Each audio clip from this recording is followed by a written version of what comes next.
So I guess my first question is an open-ended one. What is this project going to be?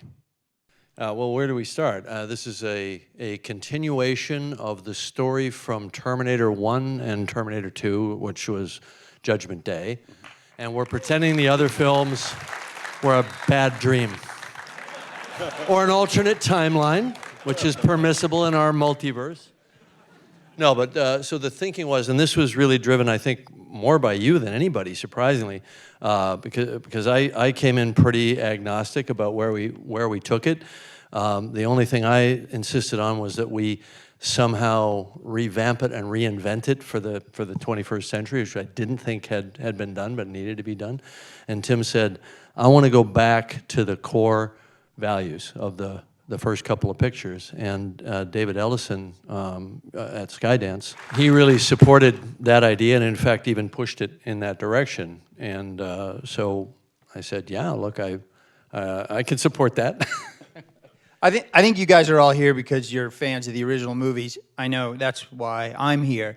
Not every movie, but certainly the movie that Jim did, the two movies that Jim did, and the chance to come in and say something fresh about that. I think it's hardly science fiction anymore.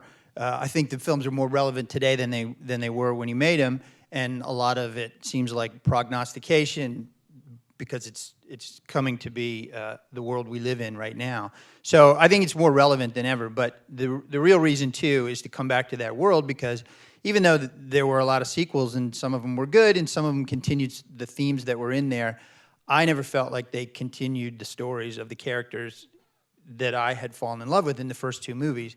And I think this was a chance to do something truly different. And Jim's going to tell you about that. Yeah, so you mentioned the characters. So who is going to be in this movie? Arnold? Yeah, so let's announce this officially here. Arnold's coming back and Linda's coming back. Okay. So what was that conversation like with both of them? Well, Arnold just expected to come back. Right, Arnold, right. So that was easy. Actually, but Linda no. has been offered and not come back for the other movies. Why? What was that conversation like, and why do you think she's doing this? Well, I approached her about it. When we had a consensus in the room that was David, Tim, and myself, that we thought this was a really good way to signal that we were going back to kind of the early canon and carrying that story forward. Then I approached her to see if she'd even be interested. And Jim was fucking terrified. I was. Terrified. Took me a week just to get up the nerve. No, it's not true. Linda and I have a great relationship. We've stayed friends through the thick and thin of it all. And she is the mother of my eldest daughter. So no, I called her up and I said, look. We could rest on our laurels. It's ours to lose in a sense. We created this thing, several decades ago, and but here's what can be really cool. You can come back and show everybody how it's done, because in my mind it hasn't been done a whole lot since the way she did it back in '91. And I think that there's a different. We were talking about this backstage. I think the story that Jim would have told had he made a Terminator 3 in 1998 or 2005 is different than this story. So I feel like it's not necessarily the continuation, just the continuation of that story. It's the continuation of that story now. And I think what makes Linda interesting more now is that than had she been then, it would have been so similar to what her character was then. I think here we have a chance to really show the cost of the decisions she made in Terminator 2 and what that means to her. And I think the fact that as a strong a character as she was, as meaningful as she was to gender and to action stars everywhere, I think it's going to make a huge fucking statement to have that be in the really seasoned warrior that she's become. Yeah, she made a huge statement then and about female empowerment to a lot of women, and I think that she has an opportunity to do it again in a different way. I mean, there are certainly plenty of 50, 60, 70-something guys out there that just keep cranking along doing action movies and killing bad guys left and right. But there isn't an example of that for women, and I think there should be. Which is why we're bringing Liam Neeson in as the bad guy, and she's going to kick his ass. Fucks him up. She's going to totally fuck him up. So I'm joking. We're not bringing Liam Neeson. Just, he retired recently. He said he's done with action movies. did he? That's because Yeah. he was afraid Sarah Right. Connor was going to kick his ass. So tell us a little about the timeline. Now, so you're suggesting here the movie will acknowledge that 30 years has passed since Terminator 2. What's going on with Skynet? What can you tell us about the timeline here? Well, we don't want to spoil the fun by giving you specific plot stuff, other than to say it's contemporary to our time now, as if those events did happen back in the 80s and 90s, and we've had to jump through some hoops conceptually to reconcile all that, but we think we've got a pretty good pattern for it. I just want to take that opportunity to talk about what our process has been, because we've sort of been doing this undercover, kind of a Manhattan project, but starting toward the first of the year, we convened a writer's room to map out 3 films, because it was actually my recommendation that we don't think small on this, that we think big, and we look at a story arc that's a greater saga across 3 movies, and we all like that idea a lot. And so we brought in David Goyer and his writing partner Justin, and to work with us. And I don't think we even assigned who was going to do what movie initially. No.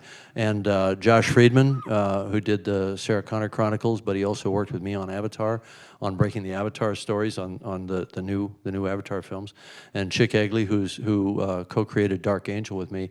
And so we sat in a room for months, really, and mapped it out across the whiteboard, how this would be, a true epic told in 3 discrete parts, each one of which has its own satisfying and complete ending, but then rolls into, a continuation of that story.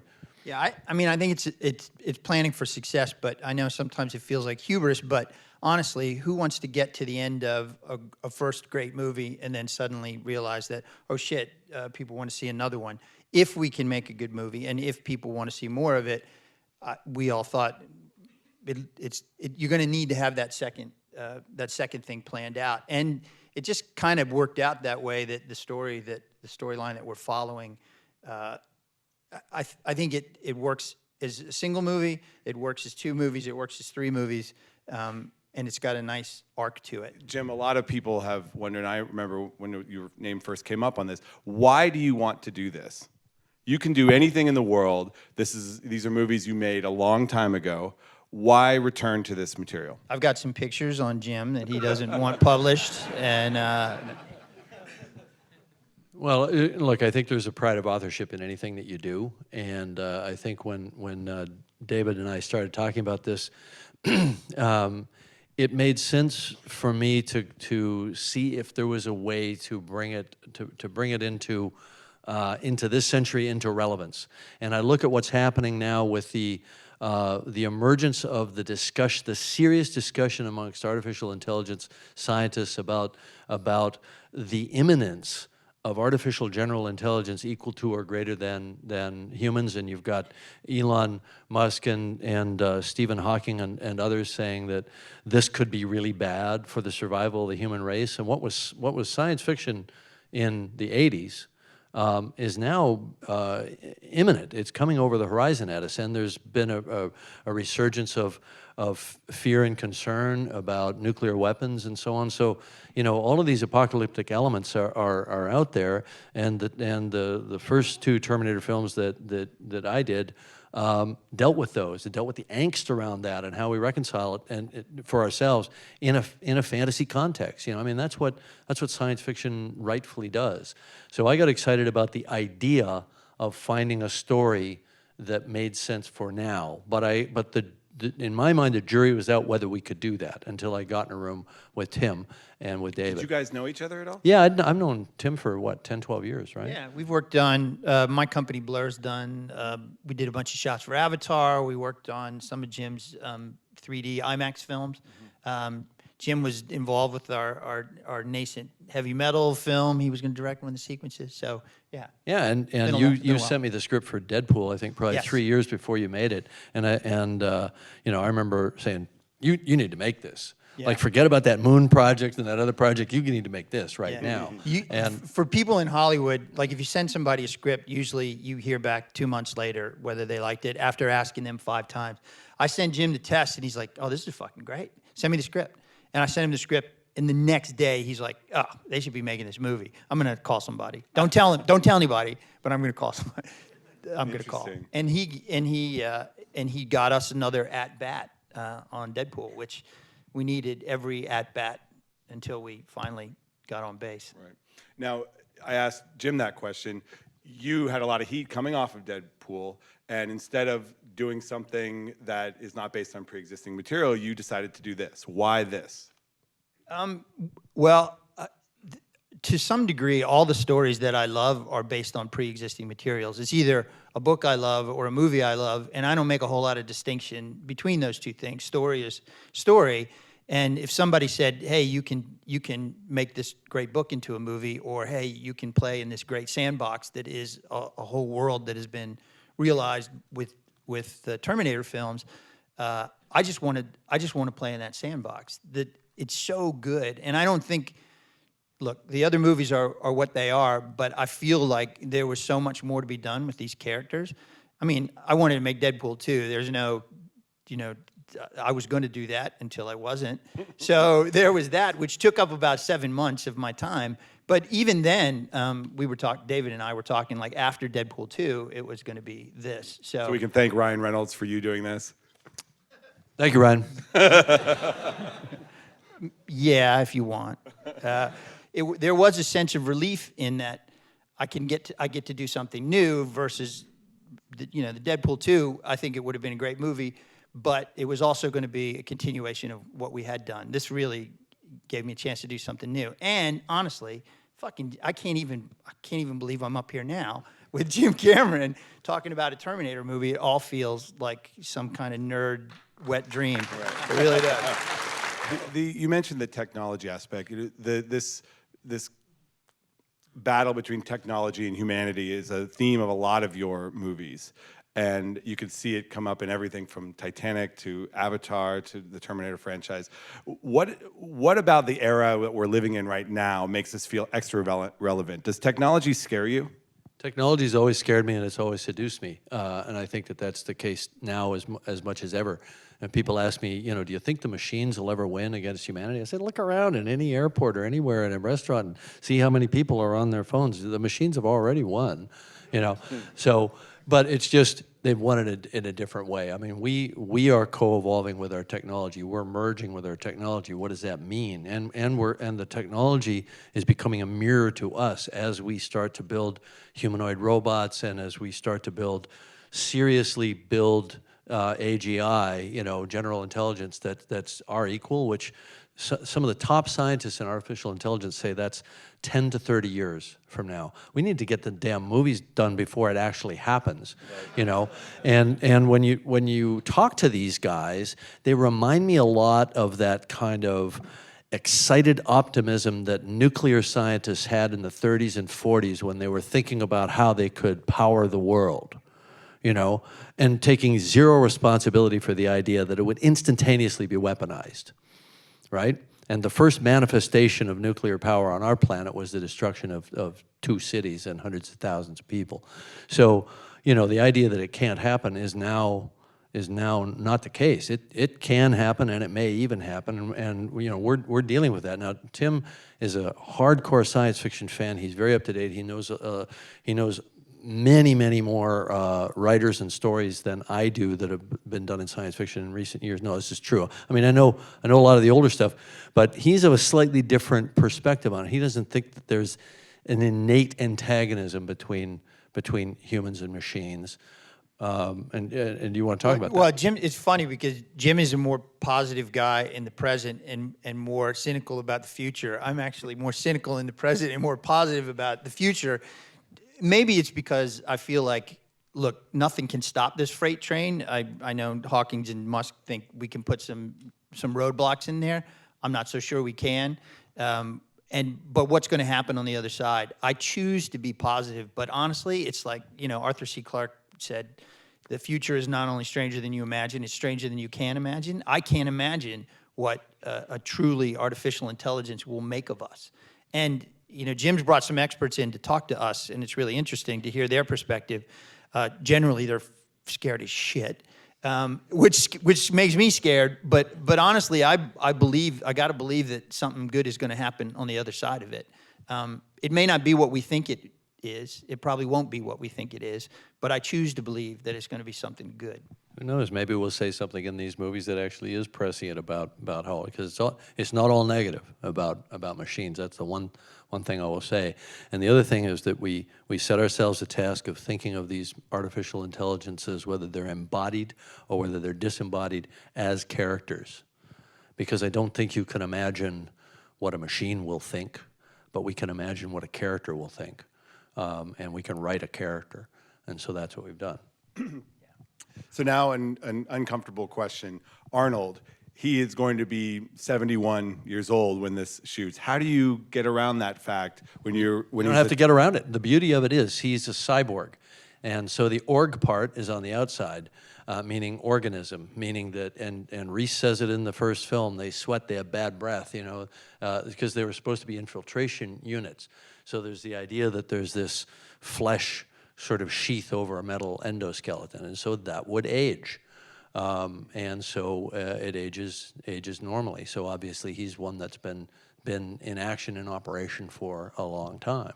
And that's all I want to say about the actual story part of it. But it's actually quite intrinsic to the story, that he's subject to the frailties of the flesh. And in fact, in the first film, the flesh is burned away completely. But that endoskeleton, which we're nicely covered on in dialogue in the second film, the endoskeleton has a power cell that'll last 100 years. So he's still got 29 years.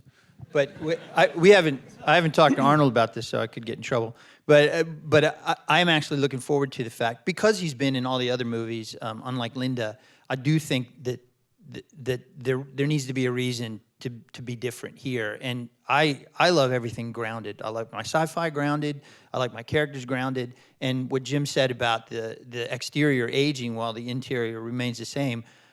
Well, not the interior as in the brain, because emotionally and intellectually he will have evolved. They're learning machines. But I think that's a way to make it different than it was. Even in Genesis, he looked like, I should stop.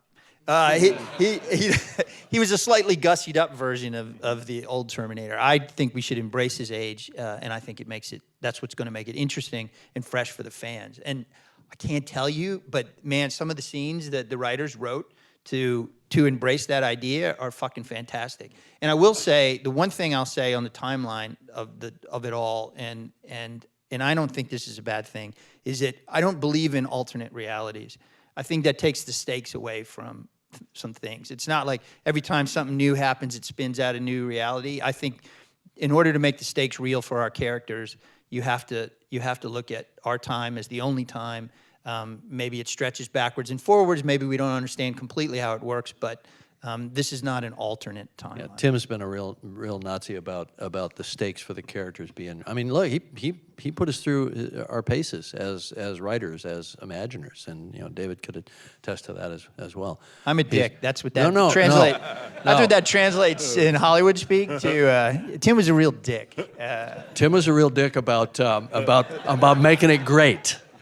About making it great, getting a great script and a great story, and he's fierce about it. I mean, really making it what it can and should be, and he's got very specific rules about what he thinks time travel can and should be.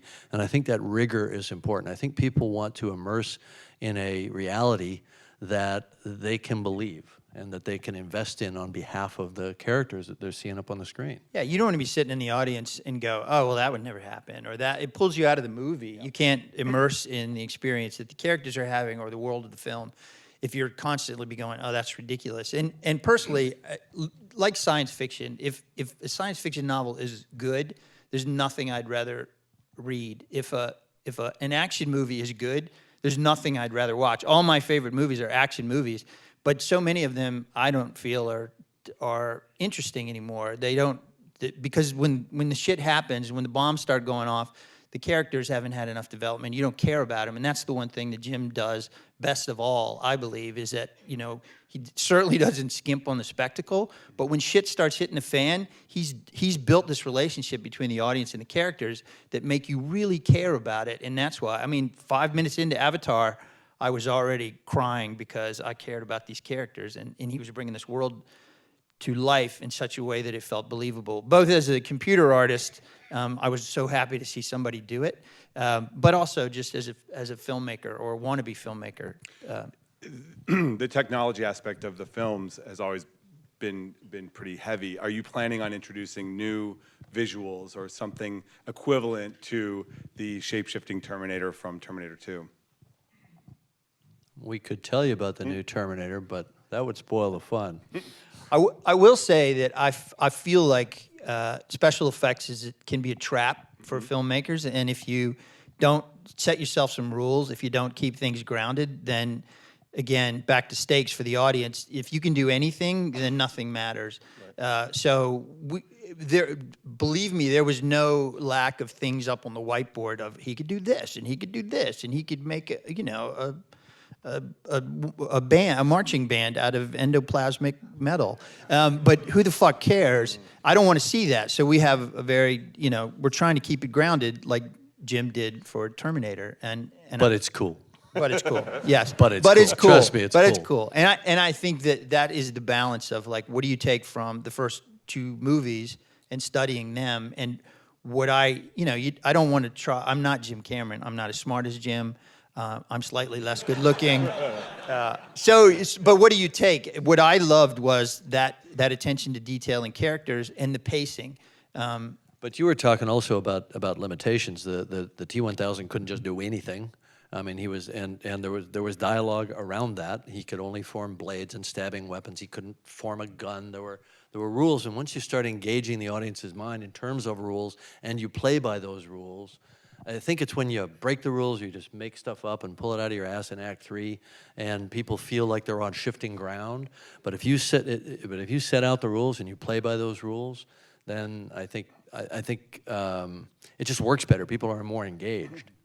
Now, are you planning to introduce new stars that could potentially move forward, like this sort of Star Wars model? A lot of this is about handing off the baton to a new generation of characters, essentially, and those characters have their own specific arcs certainly within the first film that we plan. But the point is that we're starting a search for an 18-something young woman to essentially be the new centerpiece of these stories, and then a number of other characters around her and characters from the future. We still fold time in the story in intriguing ways. We have characters from the future, characters from the present. But there'll be mostly new characters. But I think we have Arnold's character and Linda's character to kind of anchor it, and somewhere across there, and I won't say where, the baton gets passed, so to speak.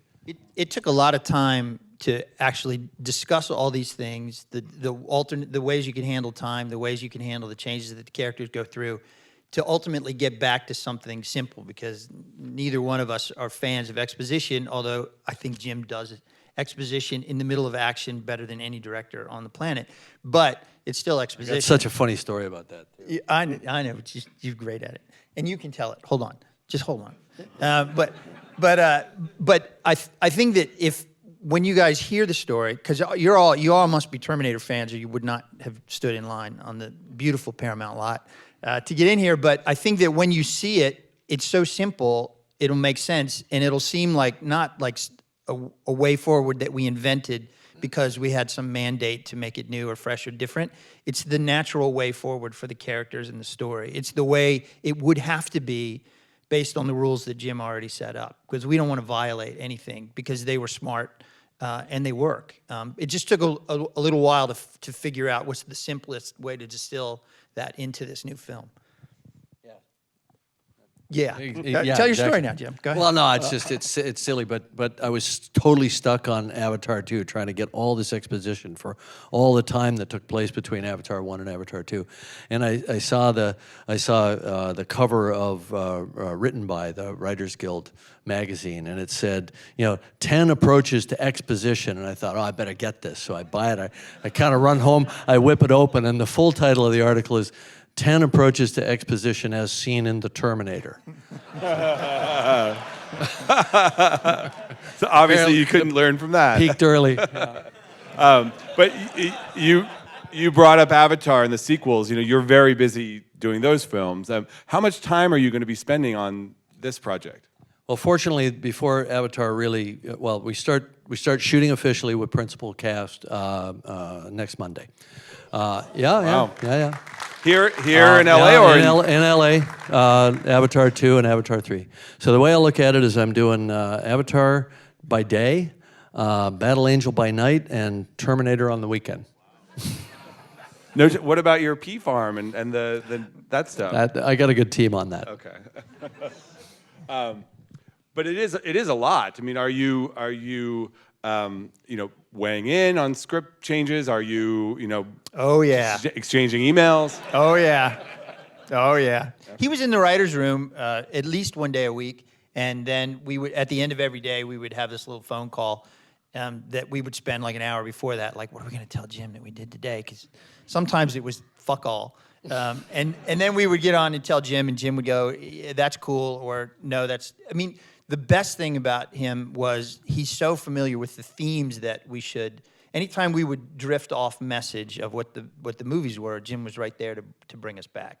I think it was a really good room. I mean, it was one of the best times I've ever had in a writing room, and I just want to give David another shout out that he was right there front and center with everyone else. So we had 4 top screenwriters, Tim, myself, and David, and we were brainstorming for months, and we'd get an idea, we didn't think it was good enough, we'd discard it, we'd come back to it later, we'd elevate it. But through that winnowing process, I think we've got the best of the best of the best. And we're going to make 3 really fucking great movies. I think a lot of people think that Hollywood needs 3 great effing movies. This last summer was not a good summer for movies, at least at the box office. I'm curious your thoughts on that issue. Why do you think that people aren't going as much to theaters, and what's the solution? Look, I don't know what the answer is for the industry at large. I don't think the industry at large is hurting that much. I think a lot of the good writing is now in television, and I think that feature films could benefit from better writing and better character work in general, and a little less spectacle. Not that I don't like spectacle, but I like it at the right moment, I think you just have to make good movies.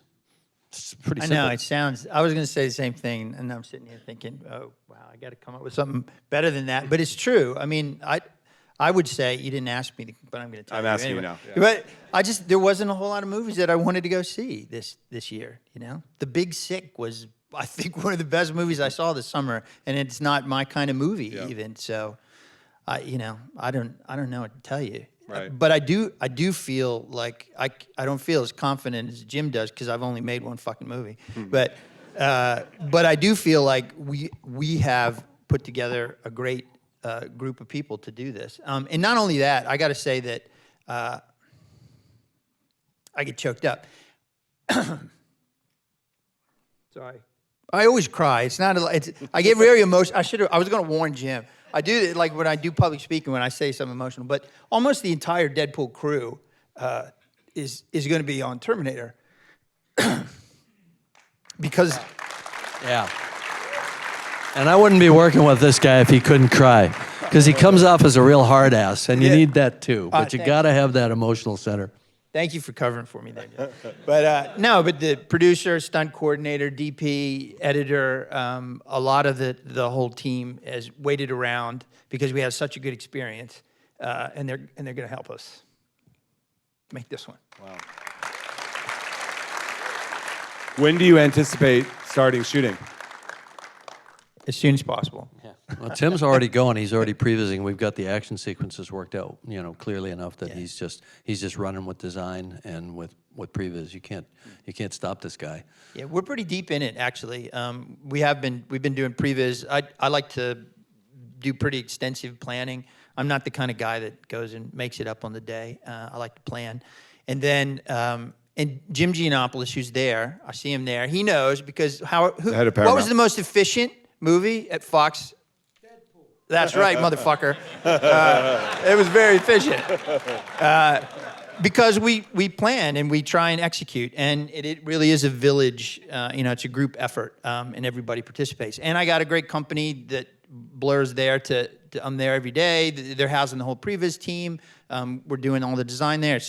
It's great. And I also think that, Jim does that. He doesn't have to do this. The guy is rich as, he doesn't need to make movies anymore, right? So he's doing it because he loves the franchise. I love the movie, and that's why I love the old movies, and that's why I want to do this. I wouldn't say I could do anything, but I did have options, and this is what I wanted to do. And David Ellison is doing this because it was his favorite movie that got him into the business to start with. So everybody's doing it for the right reasons. And I think that's important. It's not some fucking money play or because somebody needs to buy a new house or something like that. Everybody's doing it for the love, and that's the right reason to do it. But these movies these days, they do exist in a kind of ecosystem. Will there be spin-offs? Will there be a TV show? Will there be other manifestations of the Terminator brand? Or is this 3 movies and this is what you want to do? No, we're not thinking about that. Ask us again when we're done with the 3rd film. If we're lucky enough to get that far, if the first of the new films makes money and we get to make the 2nd one, then we get to make the 3rd one. I think it's time to do a new Terminator Ride film. Yeah. At Universal. Yeah. I think we should do that. Yeah. So you're not going to... T2 3D 2. Yeah. I like it. So you're not going to shoot them concurrently, like the Avatars? We've discussed that if the first film hits and people like it and they like what we're doing, that we could conceivably do the 2nd and 3rd together, just as an economy of scale. But we're going to play that by ear. If there's a moment from the first 2 films that's your favorite, what is it? I like because I got in a fight with the editors. I like the moment when he comes out of the bar and in 45 seconds he's walked in naked and come out as the Terminator and gets the glasses. Right. And it's such a wink to the audience, and it's so risky. It was the one tonal violation. The editors tried to talk me out of it, and Bad to the Bone is playing, and it's kind of so arch and fourth wall breaking and winking at the audience, and yet at the same time it's satisfying. And the fact that worked and it resonated made me very happy as a filmmaker, because he just kind of recreated himself in 1 minute. That's a good answer. You have one? I got to say, Miles Dyson's death is probably my favorite moment. He's in the movie a short time, but he comes off so strong as a character, and what gave you the idea for he's dying and he's holding the weight over, because it's just such a great... Joe and I talked about it. He said that he had a collapsed lung at some point, and that he remembered how hard it was to breathe, and it made him feel like he was dying, and he incorporated that into, so he's got those short gasping breaths because he's been shot in the chest, and he's holding the weight up. But the thing of the weight over the detonator was in the script, so I don't... It's just fucking genius. And just that scene is so powerful because he's taking full responsibility for what he did, even though he didn't know he was doing it. It's just a powerful scene. There's a bunch. You know what? Now that you mention it, I will give you the moment that always gets me, which is when Sarah is about to shoot Dyson and she can't do it. And she just kind of puts her hand out and goes, shh, like that, and steps back and collapses. And I just thought that was such an interesting choice on her part. And I want to see more stuff like that in movies in general, where people get to a precipice and they stop themselves. And she's not stopping them, she's stopping herself, And I just really liked the way Linda played that moment. I don't know if you guys, I didn't know this, even though I studied the film, but Jim told me that when we talked about Linda coming, Jim's like, oh man, she's going to bring a lot to the movie. When you said, come back and do Terminator 2, Linda said, okay, I'll do it, but I want to be fucking crazy. And it was her That's a quote. idea for the hospital sequence and how. No, it was my idea to do the hospital sequence, but she said she wanted to be crazy. She wanted something really actable and really different from what she was in the first film. I said, okay, well, how about if I put you in a mental hospital? She said, yeah, perfect. Yeah. But that is one of those I mean, it's one of the best character re-intros in ever is to see her, you know, doing the pull-ups and then turn to camera and hello, Silverman. You know, it's just a great fucking shot. It's great. You're also involved in a True Lies TV thing. Do you feel that you need to be hands-on involved? I'm not hands-on on that one at all. Okay. No, I mean, that's something that Fox Network came to us and said, hey, we want to run with this. I said, yeah, that sounds great. I don't have any spare bandwidth now that I'm doing Terminator movies, so go with God. So there are no other of your past projects you'd like to revisit? No, I think I got. You can make a I got a Titanic pretty 2 full joke. dance card right now. Yeah. Okay. What could he do? He could do an think Alien. He could do Well, Abyss. I think Ridley's got that covered, Yeah, right? Ridley's Right. having a good time. Abyss you could do. You could do Abyss. But the Single greatest scene in movie history, except for maybe Rutger Hauer dying on the roof in Blade Runner. Yeah, maybe that between those two. I interviewed. I'm doing this science fiction show for AMC, and I don't mean to cross plug, but I wound up interviewing all my favorite directors for it, and Ridley talked about that scene. And I didn't even know this. You know, Rutger Hauer wrote that dialogue, and he wrote it the night before, and he showed it to Ridley, and Ridley said, "Yeah, sure, let's do it."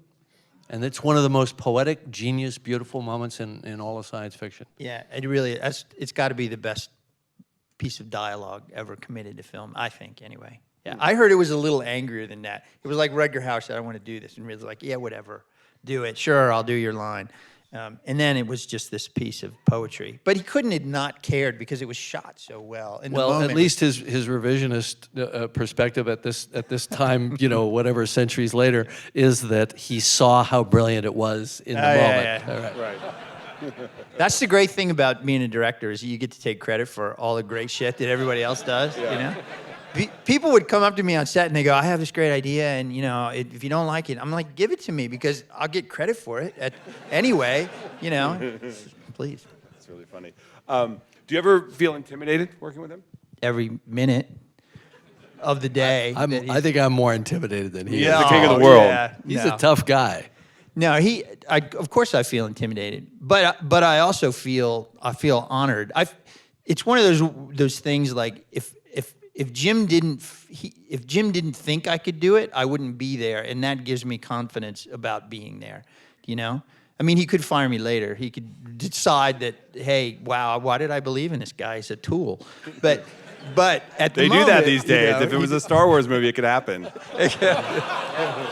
touche. Yeah. Touche. Don't let that revolving door hit you in the back of the head. And you know what? It's a similar situation there. It's like somebody does a good film and then they go, oh, well, they must be a great director. So it could totally be true in my case. But I don't think that's the case. I mean, that is a trend these days. You do one great film and then they give you something gigantic. Now, Deadpool is a pretty big film to do, but that is a risk. You're handing over the keys to your baby to someone that doesn't have as much experience as you. Look, we're both taking a risk. Obviously, that's the nature of the director-producer relationship. I mean, all three of us. David's as much a creative partner in this as both of us. It's always a risk, but you know, I feel very confident. We're really kind of a year into this, and we're what 7-8 months into the creative process, and we haven't killed each other yet. You know, there's been some fur flying, but it's always been for the right reason, which is to make it better. You know, and I feel Tim's commitment, I feel David's commitment, they feel my commitment. So that's it. You know, we're brothers in arms at this point. One of my last questions here is just going back to this notion of machines. You know, you have pretty prominent business leaders and world leaders talking about this merging of man and machine. And, you know, Jeff Bezos wants to hook people up to machines. Stephen Hawking is telling people that the machines are going to kill us.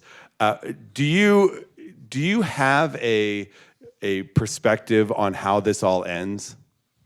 I've been meeting with a lot of artificial intelligence people, scientists, and they're pretty optimistic, and I'm pretty skeptical about their optimism. And one of the scientists that we just met with recently came in, and she said, "I used to be really, really optimistic, but now I'm just shit scared." And why? Because I think her position on it was, we probably can't control this.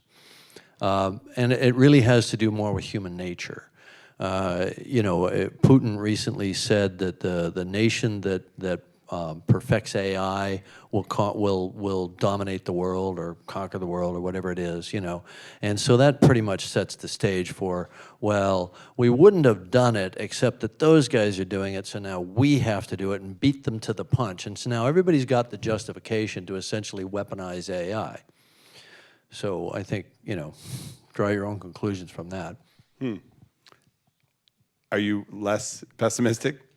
Well, we like I said, Jim had just brought this expert in, and that was kind of the end of the conversation was that.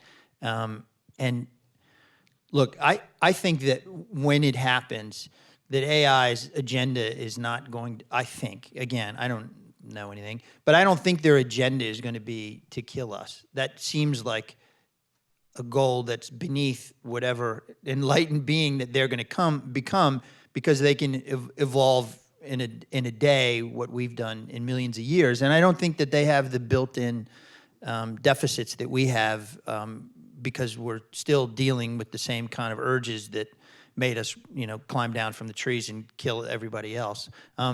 We are a scourge on the planet, and I don't think that having something come in that maybe has a different agenda necessarily means that they're going to do to us what we've done to them. I choose to believe that they'll be better than us. Well, I think that at the very least they will reflect our best and worst nature, because we make them and we program them, and if they're going to achieve sentience and they're going to learn to perceive the world, they're going to do it through a process of us teaching them. They'll emerge in a more childlike form, and will be taught, and what we choose to teach them will determine what they are. It won't, and then the question is, how do we limit their potential to self-evolve? But you got to think it's going to take a lot of money to do it. So who's got the money to do it and the will to do it? It could be business. So the Googles and the other big tech companies, and if you're doing it for business, you're doing it to improve your market share or whatever your other business goals are. So you're essentially taking a machine smarter than a human and teaching it greed. Or it's for defense, in which case you're taking a machine smarter than a human and teaching it to kill. So neither one of those has a good outcome in my mind. Right. Will there be a day, a self-awareness day, where people will look back and say, this is the day that the machines became aware? It probably won't be that dramatic, and it probably will happen off camera to us, and suddenly we'll just be living in a world where it has happened. That's what I think will happen. I'm a little more worried about programs gone wrong they could be sophisticated enough that you think they have intelligence, but they don't. They're just programmed. They're not evolving. They're not sentient. They're not self-aware. But for instance, if you invented a program that the goal was to search out and destroy cancer, and if you weren't careful, it decided that, well, humans are a source of cancer, so I'm going to wipe humanity out. That's not an artificial intelligence gone wrong. That's a program gone wrong. I think that is more likely to happen than a genuinely sentient intelligence deciding you're going to wipe out all these crazy monkeys that are running around the planet. And has your opinion on this subject changed since you had the original idea for this story back, 35 years ago? When I had the original, I'll be honest. At the time, I was just trying to get a plot mechanism where somebody could be an enemy from the future, so that I could shoot in the streets of L.A. a modest, low-budget, picture that somebody might trust me to direct. So I was going to have to use contemporary locations, no set budget, and very limited effects budget. So I came up with a time travel story with a bad guy from the future, and then, well, who sent the bad guy? He's a robot. Well, a robot sent a robot. It could be an artificial intelligence. psychologist. Hey, good idea. You know, I hadn't really. It wasn't like a clear and present danger. Predicting the at future the is a much time. better narrative here. Yeah, I know. I got to work. I got to work on my story. No, I'm much more concerned about it now than I was then. I was more concerned probably about nuclear war back then than I am now.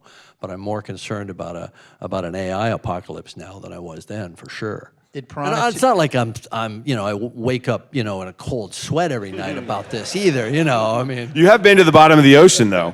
Yeah, exactly. I'm kind of hard. By the way, are you planning? He's looking for a place to hide. Yeah, I was saying, are you planning any other? Are you planning any other trips? You know, Mars or anything like that? Just Pandora. Okay. What had a bigger budget, Piranha 2 or Terminator 1? Oh, you had to go there, didn't you? Didn't you? That's funny. All right. Well, what is your, just as a final question, what is your, you know, overall goal for this? Is it to, you know, make people forget about the last few movies? Is it to keep this story going forever? Is it to make one great movie? What is your ultimate goal? To make a great movie. I mean, that's really the only thing I'm worried about. If we get a chance to make more, that's great. But all I'm focused on is this movie, and making it great.